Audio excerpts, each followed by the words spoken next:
Quand vous êtes venus vers Dieu, il n'y avait rien de matériel comme au Sinaï, pas de feu qui brûle, pas d'obscurité, de ténèbres, ni d'ouragan, pas de son de trompette, pas de paroles prononcées par cette voix que les fils d'Israël demandèrent à ne plus entendre.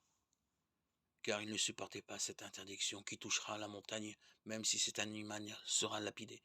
Le spectacle était si terrifiant que Moïse dit « Je suis terrifié et tremblant ».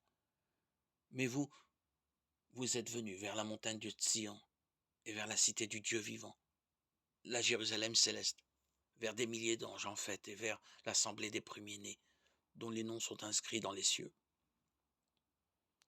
Vous êtes venus vers Dieu, le juge de tous les hommes,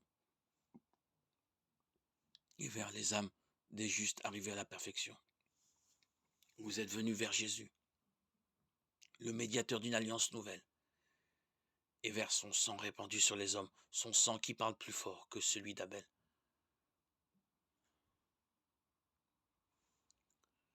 Prenez garde de ne pas rejeter celui qui vous parle, car si les fils d'Israël n'ont pas échappé au châtiment quand ils ont rejeté celui qui les avertissait sur la terre, à plus forte raison, nous non plus, si nous nous détournons de celui qui nous parle du haut des cieux.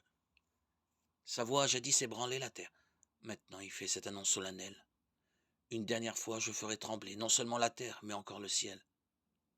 Ces mots, une dernière fois, indiquent le bouleversement de ce qui sera ébranlé, parce que ce sont des choses créées afin que subsiste ce qui est inébranlable. C'est pourquoi nous, qui recevons une royauté inébranlable, soyons reconnaissants et servons Dieu d'une manière qui lui soit agréable avec soumission et crainte, car notre Dieu est un feu dévorant. Lettre aux Hébreux 12, 18, 29.